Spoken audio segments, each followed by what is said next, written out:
네, 오늘 같이 보실 말씀은 마가복음 11장 1절부터 10절까지 말씀입니다. 우리 화면에 나오는데요. 다 같이 일어나셔서 한 절씩 교독하도록 하겠습니다. 그들이 예루살렘에 가까이 와서 감람산 벳바게와 베다니에 이르렀을 때에 예수께서 제자 중 둘을 보내시며 이르시되 너희는 맞은편 마을로 가라.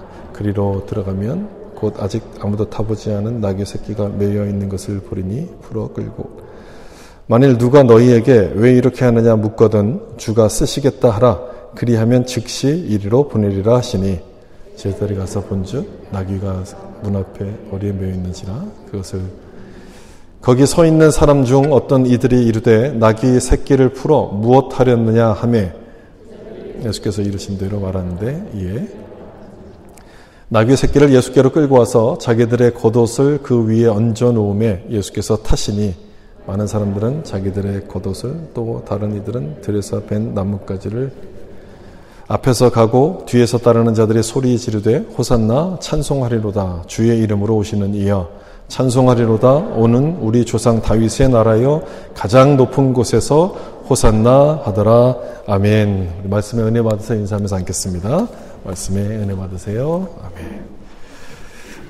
예수님의 예루살렘 입성이란 제목으로 말씀을 나누겠습니다. 오늘은 종려주일이죠. 예수님께서 예루살렘에 입성하실 때 종려나무 가지를 흔들었다라고 해서 종려주일, 팜 선데이 이렇게 부릅니다. 아마 저 뒤쪽 안내석 테이블에 요 조그만 이렇게 나무로 이렇게 묶어놓은 십자가 모양이 있는데 이제 그 나무가 이제 종려나무죠. 오늘 본문이 바로 그 예수님께서 예루살렘에 입성하시는 장면을 기록하고 있는 말씀인데 이 말씀은 좀 특별합니다. 그동안 예수님은 자기가 누구인지를 밝히지 말라고 제자들이 말씀하셨어요. 내가 누군지를 나타내지 말라 이렇게 말씀하셨는데 오늘 본문에서는 많은 사람들 앞에서 자기 자신을 드러내십니다. 그리고 또 한 가지 특별한 점은 예수님께서 나귀를 타고 예루살렘에 들어가셨다는 점이죠. 일반적으로 예루살렘을 방문하는 모든 순례객들은 걸어서 다녔습니다. 예수님도 전에 예루살렘에 방문하셨을 때 걸어가셨는데 이번만큼은 좀 달랐어요. 나귀를 타시고 입성하셨습니다. 평소와는 다른 모습으로 이렇게 들어가셨던 것은 이번 방문, 이번 예루살렘의 입성이 조금 더 특별한 의미가 있다는 것을 보여주고 있는 것인데 오늘 그 의미가 무엇인지를 좀 생각해 보려고 합니다. 먼저 그것은 예수님께서 좀 다른 모습으로 나귀를 타고 입성하신 것은 구약의 예언을 성취하시기 위해서 그렇게 하셨던 것이죠. 우리가 종려주일마다 꼭 언급되는 이 말씀이 바로 이 말씀인데 스가랴서 9장 9절 말씀을 좀 보시면 시온에 따라 크게 기뻐할지어다 예루살렘에 따라 즐거이 부를지어다. 보라 내 왕이 내게 임하시나니 그는 공의로우시며 구원을 베푸시며 겸손하여서 나귀를 타시나니 나귀의 작은 것 곧 나귀 새끼니라. 스가랴 선지자를 통해서 앞으로 오실 메시아의 모습을 예언하시는 말씀인데 이 말씀처럼 예수님께서 나귀를 타셨어요. 그리고 이 말씀대로 나귀를 타셨다는 것은 이 예언을 예수님이 성취하셨다는 것이고 예수님 자신이 곧 예언된 메시아임을 나타내셨던 것이죠. 나귀를 구하는 장면에서도 마찬가지입니다. 예수님께서 이제 예루살렘에 입성하시기 전에 미리 제자 둘을 보내서 나귀 새끼를 끌고 오라 이렇게 말씀을 하셨어요.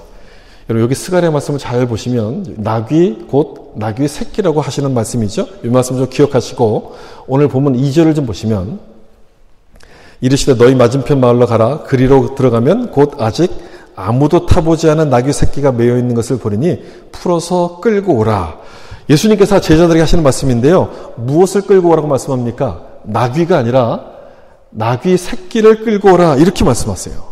그러니까 구약에서 했던 그 예언을 정확하게 예수님께서 반복해서 말씀하시는 것이죠. 그 예언을 그대로 이루고 있다는 얘기예요. 그런데 남의 나귀인데 이걸 막 끌고 오면 되는 거겠습니까? 그래서 3절에서 뭐라고 말씀하시냐면 이렇게 말씀하셔요. 만일 누가 너희에게 왜 이렇게 하느냐라고 묻거든 주가 쓰시겠다 하라. 그리하면 즉시 이리로 보내리라 하시네. 나귀를 훔쳐오라고 말씀하시는 것이 아니라 주님이 쓰기 위해서 가져오라. 이렇게 지금 하시는 말씀이에요. 주가 쓰시겠다.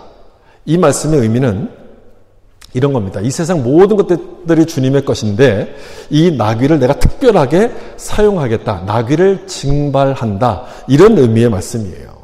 그 당시에는 긴급한 상황이 벌어지면 왕의 권한으로 집집마다 있는 말이나 짐승들을 징발할 수 있는 권한이 있었습니다. 따라서 주님께서 쓰시겠다고 하시는 이 말씀의 의미는 예수님께서 스스로를 왕, 메시아라고 선포하시는 말씀이에요. 제자들이 정말 마을로 갔더니 나귀가 있었어요. 그리고 주님께서 쓰시겠습니다라고 말씀드렸더니 이 주인이 이 나귀를 줘요. 그렇게 해서 이 나귀 새끼를 타고 예루살렘으로 입성하시게 되는데, 그럼 좀 생각을 해봐야 될 필요가 있겠죠? 왜 나귀였을까? 나귀 새끼였을까? 이 부분도 좀 생각해 볼 필요가 있어요. 세상 모든 것들이 다 주님의 것이라면 기왕이면 좀 말을 타고 가지, 말 새끼를 타고 가시지 왜 하필이면 나귀였을까? 조금 전에 제가 말씀드린 것처럼요, 성경의 예언을 정확하게 이루시기 위해서 나귀를 타세요. 물론 겸손이라는 의미도 있지만 성경의 예언을 이루기 위해서 나귀를 타세요. 그리고 예수님께서 말씀하실 때 아무도 타지 않은 나귀라고 되어 있어요. 그리고 이 나귀를 끌고 오라고 말씀할 때도 주인에게 전하라고 하는 그 말씀들을 봐도 성경의 예언을 정확하게 성취하고 계신다는 것을 우리가 볼 수 있는 거죠. 여러분, 예언을 정확하게 성취한다는 얘기는 반대로 이런 뜻 아닙니까? 계획, 예언을 아주 세밀하게 정하셨다. 계획을 세밀하게 정하셨다. 그런 뜻이 돼요. 그렇지 않습니까? 계획이 정밀해야지만 이 정확한 성취도 가능한 것 아닙니까? 계획이 두루뭉실하면 성취도 정확해질 수가 없어요. 두루뭉실해질 수밖에 없다는 얘기죠. 따라서 여기서 우리는 또 한 가지를 좀 생각하게 되는데, 이 나귀에 대한 예언을 정확하게 성취하셨다는 것은 나머지 예언들도 어떻게 됐다는 뜻이겠어요? 모두 다 정확하게 성취되었다는 그런 뜻의 말씀이에요. 오늘 본문에서 말씀하고 있는 이 나귀 새끼에 대한 그 작은 예언도 정확하게 이루셨다는 것은 나머지를 말할 필요가 없다는 거예요. 나머지 전부가 다 정확하게 이루셨다는 것을 말씀하는 거예요. 구약 성경에는요, 메시아에 대한 예언이 200개가 넘게 나옵니다. 이 많은 예언들을 예수님이 정확하게 다 성취하셨다는 거죠. 참 놀랍지 않습니까, 여러분?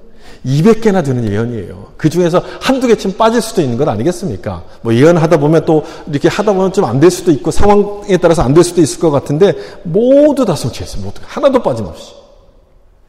이 일이 얼마나 대단한 것이냐면 어떤 과학자가 계산을 했어요. 이게 얼마나 대단한 것인지 보여주기 위해서. 뭐 피터 스토너라는 이 과학자가 계산을 했는데 메시아의 예언 중에서 중요한 거 8개만 딱 뽑아가지고요. 이 8개의 예언이 성취될 확률을 계산했어요. 계산했더니 답이 어떻게 나왔냐면 10의 17제곱분의 1. 그러니까 10의 0, 0이 17개 쭉 붙어서 17제곱분의 1이에요. 이 확률이라고 얘기를 하는 거예요. 어떻게 해서 이런 계산이 나왔는지 잘 모르겠는데 그분의 설명이 이래요. 한반도 면적이 그 넓은 땅에 동전을 쭉 까는 거예요. 1.5m 높이로 동전을 쭉 이렇게 깔아놓고 그중 하나에 X 표시를 딱 해놓고 다 섞어놔요. 그 다음에 이 동전 위를 막 뛰어다니다가 딱 집었을 때 그 X 표시한 동전이 나올 확률이 10의 17제곱분의 1이에요. 가능하다는 얘기인가요? 불가능하다는 얘기인가요? 불가능하다는 얘기예요. 설명은 이렇게 어렵게 했는데 불가능하다는 얘기예요. 8개 예언만도 그런데 200개가 넘는 예언이라면 이거 완전 불가능한 거예요. 이 완전 불가능한 일을 예수님께서 성취하셨다는 거예요. 이 얘기는 무엇을 말하냐면 예수님께서 구약에서 예언되어 있는 메시아라는 그 사실과 함께 예수님이 완성하시는 이 우리의 구원은 우연히 이루어진 것이 아니라 하나님의 세밀한 계획 속에서 이루어졌다는 것을 보여주시는 말씀이에요. 예수님께서 타실 이 나귀 한 마리도 이렇게 세밀하게 준비하시는데 여러분, 우리는 나귀보다 소중한 사람들 아닙니까? 나귀를 계획하신 것도 우리를 구원하기 위해서 계획하신 거잖아요. 우리는 하나님의 특별한 계획 속에 있는 존재라는 것을 보여주시는 그 말씀이에요. 어디서 왔다가 어디로 사라질지 모르는 그런 정체 없는 인생이 아니라 내가 계획하는 일들이 잘 안 되면 우리 그런 생각들을 많이 하잖아요. 참 나처럼 난 이렇게 도대체 뭐에 쓸모가 있을까? 왜 내 인생은 이럴까? 이런 생각들을 많이 하는데 그런 인생들이 아니라 하나님의 세밀한 계획으로 구원하실 만큼 우리는 특별한 인생이라는 것을 예수님의 이 모습을 통해 예언을 성취하신 모습을 통해서 우리 가운데 말씀하는 거예요. 그래서 예수님은 나귀를 타고 예루살렘에 입성하셔서 성경의 예언대로 십자가에서 죽으시게 돼요. 우리는 우연히 태어난 존재가 아니라 하나님의 계획 안에서 하나님의 뜻을 이루기 위해서 존재한다는 그 사실을 보여주시는 거예요. 여러분, 우리가 밴쿠버에 살지만 참 이민이라는 것은 한국을 떠나서 산다는 얘기는 설레기도 하고 불안하기도 한 일입니다. 그렇지 않습니까? 이곳에 사는 사람들 대부분이 이민을 잘했는지 못한 것인지 이게 시간이 가면 갈수록 자꾸 헷갈려져요. 불안한 마음이 생기는 거예요. 그런데요, 불안한 건 우리가 어디서 살든지 마찬가지예요. 다른 데 가면 좀 더 나을 것 같지만 그렇지 않아요. 한국은 아는 사람들이 있고 또 말이 통하니까 좀 덜한 것 뿐이지 미래를 모르기 때문에 불안한 건 마찬가지예요. 우리가 어디를 살든지 불안한 건 마찬가지거든요. 장소 문제가 아니라는 거예요.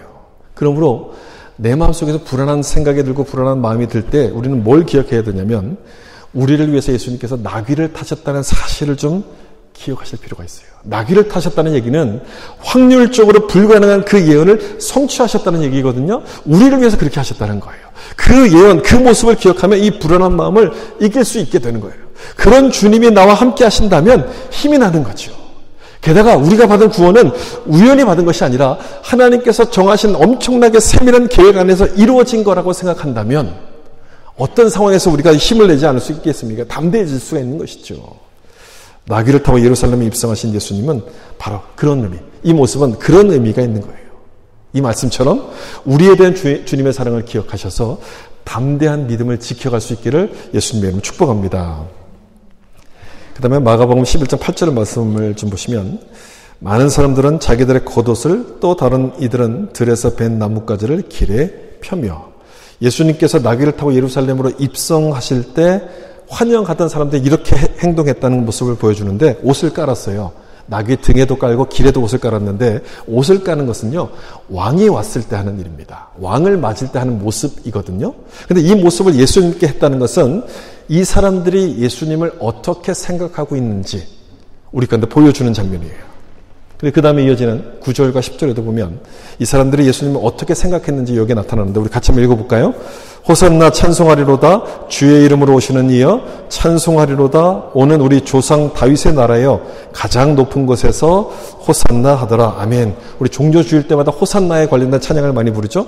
호산나는 우리를 구원하소서 이런 뜻이에요. 우리를 구원하소서. 여러분 이렇게 호산나를 외치면서 외쳤던 이 이스라엘 백성들이 예수님께서 주실 그 구원을 기대했기 때문에 이 호산나를 외친 것 아니겠습니까? 우리를 구원하소서라고 외친 것은 우리를 구원해달라고 예수님께서 주신 그 구원을 기대했다는 거예요. 그럼 이 사람들이 기대했던 그 구원은 도대체 뭘까? 어떤 구원을 기대했을까? 10절 말씀 가운데 힌트가 있는데 여기 보시면 다윗의 나라요 라고 되어 있어요. 호산나 부르면서 다윗의 나라 이렇게 부르고 있어요. 다윗은 이스라엘 역사상 가장 위대한 왕이죠. 유대인들은 다윗의 후손 중에서 메시아가 올 것이고 그 메시아가 우리를 구원할 거라고 믿고 있었어요. 따라서 백성들이 기대했던 이 구원이라는 것은 이스라엘을 지배하고 있던 로마로부터 벗어나는 구원을 기대하고 있었어요. 죄로부터의 구원이 아니라 정치적인 구원을 기대했었다는 거예요. 오늘 본문과 똑같은 내용을 기록하고 있는 요한복음 12장을 보면 거기에서는요 호산나를 외치면서 종려나무를 흔들었어요. 이 종려나무를 흔들었기 때문에 팜 선데이라고 이름을 붙이게 됐는데 왜 종려나무를 흔들었을까요? 거기는 다른 나무들도 많았는데 왜 종려나무? 유대인들에게 이 종려나무는 독립을 상징하는 나무였어요. 그 당시에는 그 로마의 압제로부터 이제 독립하기 위해서 혁명들이 많이 일어났었는데 마카비 혁명들이 막 일어날 때 이 종려나무를 갖고 이제 항거했기 때문에 이 종려나무는 독립을 상징하는 나무였어요. 유대인들에게는 특별히.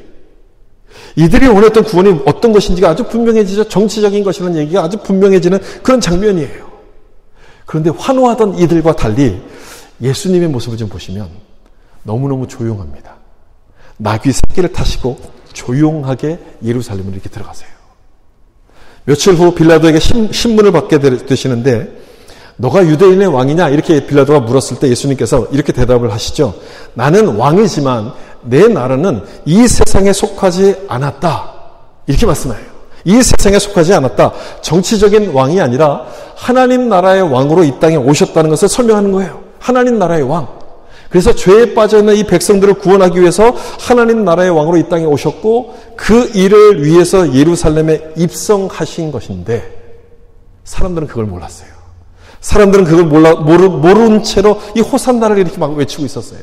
예수님이 주시는 그 구원의 의미가 모른 채 자기들이 원하는 구원을 달라고 예수님께 호산나 이렇게 외쳤던 거죠.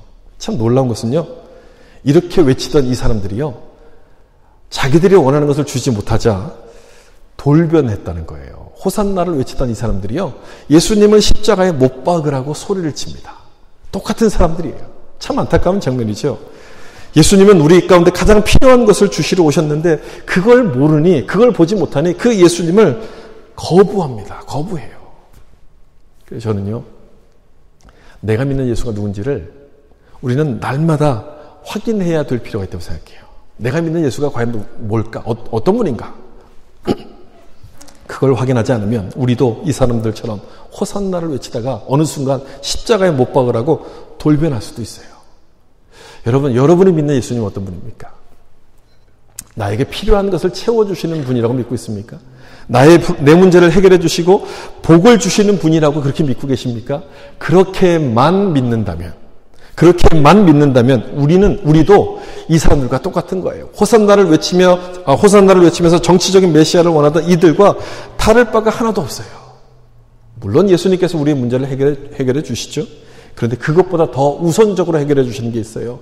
더 우선적으로 영적인 문제, 이 죄에 대한 문제를 먼저 해결해 주시려고 예수님께서 이 땅에 오셨다는 거예요. 이유가 있어요. 그래야지만 우리가 살게 되고 우리가 받는 축복도 의미가 있기 때문에 그렇다는 거죠. 여러분 그렇지 않습니까? 죽은 사람에게 황금 마스크 씌워놓고 피라미드 만들어주는 게 무슨 의미가 있어요? 아주 크고 화려한 무덤을 만들어주는 게 무슨 의미가 있어요? 아무 문제가 없어요. 죄 문제가 해결되지 않으면 우리는 영적으로 죽은 자와 똑같아요. 살아있지만 영적으로 죽은 자와 똑같아요. 그런 사람들에게는 복 자체가 소용이 없어요. 아무리 많은 복을 줘도 소용이 없는 거예요. 그것 때문에 예수님께서는 우리 죄를 해결해 주시러 이 땅 가운데 오셨다는 거예요. 그것을 보여주시는 말씀이 바로 다음에 나오는 마태복음 1장 21절 말씀 같이 한번 읽어보겠습니다.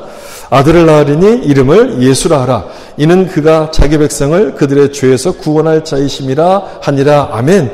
예수님의 이름의 뜻에 바로 그 의미가 있다는 거예요. 예수의 이름의 뜻은 뭐냐면 구원. 예수의 이름은 구원이라는 뜻이에요. 어디로부터의 구원입니까? 죄로부터 구원할 자라고 돼 있어요. 죄로부터의 구원이에요. 여러분, 이게 중요한 거예요. 이게 중요해요.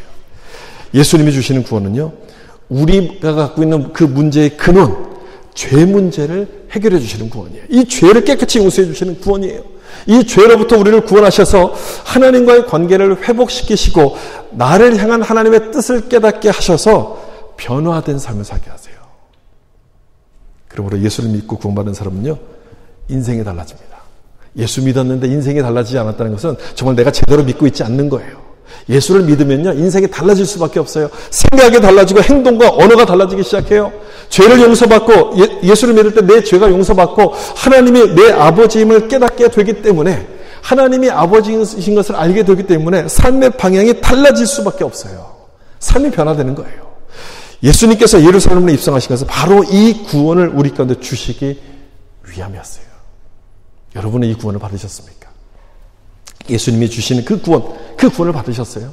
예수님이 누구신지를 정확히 아시고 예수님이 주시는 이 구원을 받아들일 수 있기를 예수님의 이름으로 축복합니다. 또 한 가지 말씀, 마가복음 10장 45절인데요. 이 말씀도 참 유명한 말씀이죠. 우리 같이 한번 읽어보겠습니다. 인자가 온 것은 섬김을 받으려 함이 아니라 도리어 섬기려 하고 자기 목숨을 많은 사람의 대속물로 주려 함이니라. 아멘. 예루살렘으로 입성하신 이 예수님의 모습에서 우리가 마지막으로 좀 생각해야 될 것은 어떻게 우리를 구원하셨는가 하는 방법이에요. 구원의 방법. 구원해 주시러 또 구약의 예언을 성취해 주시러 오셨는데 우리를 과연 어떻게 구원하셨는가, 그 방법을 이 말씀에서 기록하고 있죠. 십자가에서 죽으심으로 우리를 구원하셨어요.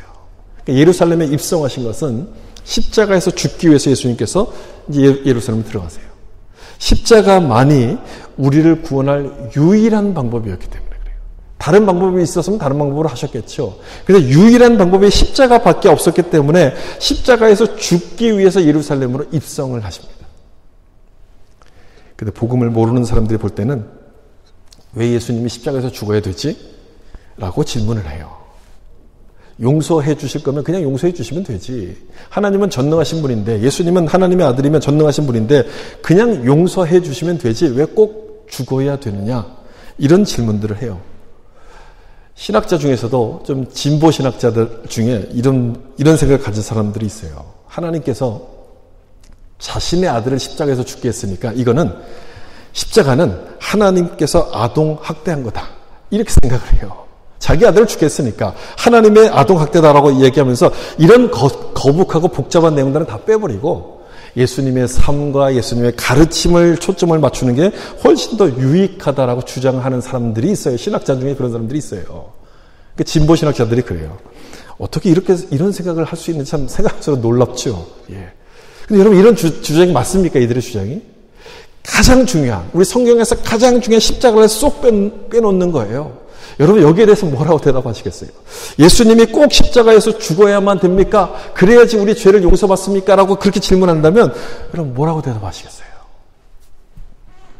이렇게 한번 생각해 보시면 좋겠어요. 친구에게 차를 빌려줬어요. 이 친구가 집에 와서 이 차를 빼다가 가라지 도어를 들이받은 거예요. 문이 망가지고요. 그다음에 벽에 막 금이 갔어요. 보험으로도 커버가 되지 않는 이런 상황이 벌어졌다 라고 하면 이런 경우 어떻게 하면 되겠습니까? 어떻게 해야 합니까? 두 가지 옵션이 있겠죠. 그 친구에게 물어내라고 하든지 손해배상을 청구하든지, 아니면 아무것도 묻지 않고 그냥 내가 하는 거예요. 용서해 주는 거예요. 내가 이제 이걸 고치는 거예요. 이 두 가지 방법이 있겠죠. 그 사람이 하든지 아니면 내가 하든지. 물론 두 사람이 반반씩 부담할 수도 있는데 중요한 것은 뭐냐면요, 어떤 방법을 택하든지 누군가는 그 비용을 지불해야 되는 거예요. 누군가는 비용을 지불해야 돼요. 친구가 지불하든지 아니면 내가 지불하든지, 그래야만 이 망가진 문을 고칠 수가 있는데, 여러분, 우리가 가진 죄가 바로 이 망가진 문과 똑같아요. 우리 죄가 바로 이런 모양이에요. 죄로 인해서 발생한 이 잘못된 결과를 다시 회복하려면, 다시 고치려면 누군가 그 비용을 지불해야만 되는 거예요. 아, 죄송합니다. 아, 미안합니다. 이 말 한마디 갖고는 그게 되지 않는다는 얘기예요. 그 비용을 지불해야만 된다는 거예요. 여러분, 우리는 죄인이죠. 법에서 말하는 죄를 짓지 않았을지라도 우리는 마음속으로 죄를 많이 지었어요. 누군가를 미워하고 거짓말할 때도 있었고요. 다른 사람을 막 이렇게 상처를 주었을 때도 있어요. 우리 그런 작은 죄를 지었기 때문에 우리는 죄인인 거예요. 그리고 우리가 천국에 하나님 나라에 들어가기 위해서는 이 죄 문제가 반드시 해결이 돼야 돼요. 해결되지 않으면 우리는 천국을 갈 수가 없어요. 이 죄를 해결하기 위해서는 두 가지 옵션이 있어요. 아까처럼 똑같은 옵션이에요. 첫 번째는 내가 이걸 해결하는 거예요. 나에게 손해배상을 청구하는 거예요. 죄를 지은 만큼 고통을 받게 하거나, 아니면 죄를 지었으니까 너에게 갈 복은 없어, 축복을 다 끊어버려가지고 그 대가를 치르게 하는 방법이에요. 내가 이것을 이제 이 죄값을 치르는 거죠. 이것이 첫 번째 방법인데, 여기는 상당한 문제가 있죠. 일단 우리에게는 그만한 능력, 그걸 감당할 만한 능력이 없다는 거예요. 감당할 만한 능력이 없어요. 그리고 만에 하나 감당할 능력이 있다 할지라도 우리에게 죄의 대가를 치르도록 한다면 하나님은 사랑이 아닌 거예요. 성경에서 가장 많이 유명한 말씀, 하나님은 사랑이시라. 사랑이란 하나님의 성품과 충돌하게 돼요. 그래서 안 되는 거예요. 여러분, 우리도 해봐서 알지 않습니까? 아이들이 뭔가 잘못했어요. 잘못한 것에 대해서 야단을 치려면요, 마음을 독하게 먹어야 돼요. 독하게. 그렇지 않으면 막 눈물 글썽글썽거리면서 지금 이렇게 알사탕만한 눈으로 쳐다보고 있는 그 아이의 눈을 보면서 어떻게 야단을 쳐요? 야단을 칠 수가 없어요. 너 이거 잘못했으니까 혼내야 돼. 죄값을 치러야 돼라고 다그칠 수가 없는 거예요. 독하게 먹지 않으면 그래요.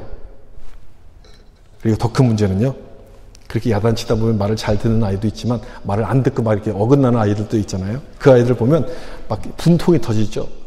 막 미움이 생겨요. 내 자식도 그런데 다른 사람이라면, 다른 사람의 아이라면, 다른 사람이라면 어떻게 했습니까? 더 하겠죠. 더 하겠어요. 내가 너 잘되게 하려고 하는 얘기인데 라고 하면서 막 속에서 분노가 일어나기 시작해요. 미움이 막 생기기 시작해요. 명분은 야단치고 잘못을 가르친다고 시작했지만 점점 나를 괴롭히고 힘들게 만드는 저 아이에게 복수하고 싶은 마음이 생기는 거예요. 오히려 나를 통해서 악이 더 퍼져가기 시작해요. 이런 문제 때문에 우리에게 손해배상을 청구하는 것은 첫 번째 방법은 맞지가 않아요. 되지가 않아요. 가능하지가 않아요. 그럼 또 한 가지 방법이 남죠. 두 번째 방법이 남는데, 용서하는 거예요. 용서. 아무 일도 없던 것처럼 용서하는 건데 문제는 용서를 한다고 해도 조금 전에 말씀드린 것처럼 잘못에 대한 대가는 비용은 누군가가 지불을 해야 돼요. 용서한다고 해도 그 잘못을 다시 되돌리려면 비용을 지불해야 되는데 그러면 용서한다는 얘기는 그 비용을 누가 지불한다는 뜻이겠어요? 용서하는 쪽에서 지불한다는 뜻인 거예요. 여러분들이 누군가를 용서했던 기억 한번 떠올려 보세요. 나를 괴롭히고 나를 미워했던 사람, 그 사람을 용서한다라고 생각해 보세요. 그냥 용서가 됩니까? 절대 그냥 용서가 안 돼요. 한 대 쥐어받고 싶은 그 마음을 꾹 참아야지 용서가 돼요. 너도 한번 당해봐. 이게 얼마나 아픈 일이지. 너도 한번 똑같이 당해봐. 복수하고 싶은 그 마음을 꾹 눌러야지만 용서가 돼요. 쉽지 않죠. 참는 것은요, 참 고통스러운 일입니다. 내가 받아야 될 이 보상을 포기해야 되는 것이고요. 복수를 통해서 나에게 주어지는 이 통쾌함, 이 속 시원한 이 모든 것들을 포기해야 되기 때문에 참 고통스러운 일이에요. 그러므로 용서라는 것은 죄를 범한 사람이 치러야 될 대가를 내가 대신 떠안는 거예요. 그게 용서예요. 내가 대신 떠안는 거예요. 내가 하지도 않은 그 일을, 내가 범하지도 않은 그 일에 대한 죄값을 내가 대신 치러야 되는 것인데, 여러분 그렇다면 얼마나 이 일이 고통스러운 거겠습니까? 이미 벌어진 일 때문에 손해가 참 막심한데 상대방의 죄값을 또 내가 치르기 위해서 또 다른 손해를 감수해야 된다면 이거 참 엄청난 일이죠. 용서가 그런 거예요. 용서가. 그래서 용서는 어려워요. 이 세상에서는 용서를 가르치지 않아요. 그냥 너 하고 싶은 대로 하라 그래요. 성경만이 유일하게 용서를 가르쳐요. 그만큼 고통스러운 일이에요. 그만큼 힘든 일이에요. 고통이 따르지 않으면 용서는 이루어질 수 없기 때문에 그래요. 그렇다면 왜 예수님께서 십자가에서 죽으셔야만 됐는가에 대한 답을 찾을 수가 있어요. 죄는 그냥 용서가 안 되니까. 죄가 크면 클수록 그 용서에는 더 큰 희생이 따라야만 되기 때문에 예수님께서 십자가에서 죽으실 수밖에 없었다는 거예요. 여러분, 하나님은요, 우리가 범한 죄의 대가를 우리에게 묻지 않으세요. 우리가 치르라고 말씀하시지 않아요. 왜 그러시냐? 그럴 만한 능력이 우리에게 없기도 하지만, 능력이 없어서 그렇기도 하지만, 더 큰 이유는요, 하나님이 우리를 사랑하시기 때문에 그래요. 하나님이 우리를 사랑하셔서 그렇게 어려운 길, 잘못된 길로 가기를 원치 않으시는 거예요. 대신 하나님의 사랑이 어떤 것인지를 알고 받아들이라고 이 죄값을 우리에게 묻지 않으시는 거예요. 한번 여러분 생각해 보세요. 죄인을 변화시킨다고 할 때 어떤 방법이 가장 효과적인 방법일까요? 죄인을 이 사람을 변화시키고 싶어요? 어떤 방법을 쓰는 것이 효과적일까? 1번, 대가를 치르게 한다. 2번, 이 사람을 용서한다. 어떤 방법이 효과적일까요? 용서가 효과적인 방법이거든요. 효과적인 방법. 우리 인간은요, 아무리 죄에 대한 대가를 치르게 해도 절대 변하지 않아요. 이게 사람이에요. 사람은 절대 변하지 않아요. 오히려 그렇게 대가를 치르게 하면요, 어떤 마음이 생기냐면, 저 사람이 내가 미워갖고 나에게 복수하는구나. 오히려 이렇게 반발심만 더 이렇게 생기게 됩니다. 법에서 잘못하면 벌을 주지 않습니까? 그 형벌주의, 그 엄벌주의를 택하는 것은요, 사실 그 죄에 대한 값을 치르는 것도 있지만, 이 죄로 인해서 고통당한 피해자를 위해서 이렇게 이제 하는 거예요. 이게 이제 공평을 맞추기 위해서 그렇게 하는 거거든요. 그 얘기는 뭐냐면, 아무리 벌을 줘도 사람은 바뀌지 않는다는 거예요. 변화시킬 수 없다는 거예요. 따라서 그 사람이 변화되길 원한다면 가장 좋은 방법은 뭐냐면, 용서해 주는 거예요. 그 사람에게 죄값을 치르게 하기보다 그것을 내가 대신 떠안으면 용서의 의미를 깨닫게 되면서 변화될 마음이 생기게 되기 때문이죠. 그래서 여러분, 예수님께서 십자가에서 죽으신 거죠. 아니, 죽으셔야만 했던 거예요. 우리를 구원하신 것뿐 아니라 구원받은 우리가 돌이켜서 변화되기를 원하셨기 때문에, 변화된 삶을 살기를 원하셨기 때문에 우리의 죄를 대신 떠안고 십자가에서 죽으셨던 거예요. 여러분, 우리는 내가 사랑하는 사람을 위해서라면, 그 사람을 용서하기 위해서라면 그 사람의 잘못을 내가 떠안습니다. 우리 자식의 잘못을 내가 떠안기도 하고, 우리 부모님 또는 우리 형제들의 잘못을 내가 대신 떠안기도 해요. 그렇다면 우리도 사랑하는 사람을 위해서 그렇게 하는데, 그렇다면 예수님께서, 우리를 사랑하시는 그 주님께서 우리의 죄를 용서하시기 위해서 십자가에서 죽으시는 그 일이 이상한 일이겠습니까? 이상한 일이겠어요. 우리도 나를 미워하는 그 원수와의 관계를 회복하는 길이 용서라는 것을 아는데 어떻게 예수님께서 그것을 모르시겠습니까? 세상의 죄를 끊고 다시 회복시킬 수 있는 유일한 방법이 용서라는 것을 아시기 때문에 내가 죽어야 될 그 십자가를 예수님께서 대신 짊어지시고 죽으셨던 거죠. 그러므로 십자가를 생각할 때 우리가 가장 먼저 기억해야 될 것은 용서입니다. 용서. 십자가, 용서예요. 십자가는 내가 갚아야 될 빚이 있다는 것을 의미해요. 죄에 대한 빚이 있다는 것을 의미해요. 그런데 그 빚을 내가 갚을 수 없기에 누군가가 대신 갚아줘야 되는데 예수님께서 그걸 갚아주셨다는 거예요. 그게 십자가인 거예요. 왜 갚아주셨는가? 우리를 사랑하셨기 때문에. 우리를 용서하시고 다시 하나님께로 돌리키시기 위해서 우리를 대신해서 십자가를 지신 거예요. 우리 죄를 용서하심으로 죄의 뿌리가 다시 되풀이되지 않도록 하기 위해서 주님께서 그 죄를 내 대신 떠안으신 거예요. 그게 십자가였어요. 죄의 대가를 돌리지 않고 스스로 끌어안으셔서 죄 문제를 해결해 주셨죠. 그 십자가를 지기 위해서 예루살렘에 예수님께서 입성하시게 돼요. 우리를 사랑하셨기 때문에 우리를 사랑하셔서 대신 십자가를 지고 죽으시기 위해서 예루살렘으로 향해 들어가시게 된 거죠. 여러분, 용서하는 건 어렵지만 용서를 받는 것 참 고마운 일이죠. 용서받는 것은 참으로 고맙고 감사한 일이에요. 그런데 그 용서가 자기를 희생해서 주시는 그런 용서라면, 자기의 모든 것을 다 버리고 쏟아붓고 희생해서 주신 용서라면 여러분 어떻겠습니까? 고맙습니다. 그 말 한마디로 되겠습니까? 감사합니다. 그 말 한마디로 되겠습니까? 그걸로 좀 부족하지 않겠습니까? 말로 감사하다고 표현하는 것보다는 십자가를 통해서 우리가 용서받았으니 나도 십자가를 지듯이 용서하고 참고 베푸는 것이 진정 주님이 원하시는 감사가 아니겠습니까? 내일부터 고난주간이 시작되죠. 이제 예루살렘에 입성하신 예수님께서 체포가 되시고 신문을 받으시고 이제 십자가에서 죽으시는 날. 이 주간이 고난주간이에요. 여러분, 이 고난주간을 보내면서 이번 한 주간도 오늘 주신 이 말씀처럼 우리도 이런 모습으로 좀 살았으면 좋겠어요. 십자가를 통해서 용서받았으니 나도 십자가를 지듯 용서하는 그 마음으로 좀 살았으면 좋겠어요. 조금 더 양보하고 조금 더 인내하고 내가 손해를 보더라도 조금 더 내 잘못을 대신 짊어지신 그 예수님을 기억하시면서 우리도 그렇게 했으면 좋겠어요. 아까 불렀던 찬송처럼 내 삶도 그렇게 내려놓겠습니다. 주님 기뻐하실 그 길 가렵니다. 주님께서 하늘의 보좌를 버리고 이 땅에 오신 것처럼 내 삶도 그렇게 내려놓겠습니다. 우리도 좀 그렇게 살면 여러분 얼마나 좋겠어요. 이번 한 주간만큼이라도 십자가를 지기 위해서 예루살렘으로 가신 주님을 생각하면서 우리도 용서하고 참아주는 십자가의 삶을 살 수 있기를 예수님의 이름으로 축원합니다. 기도하겠습니다.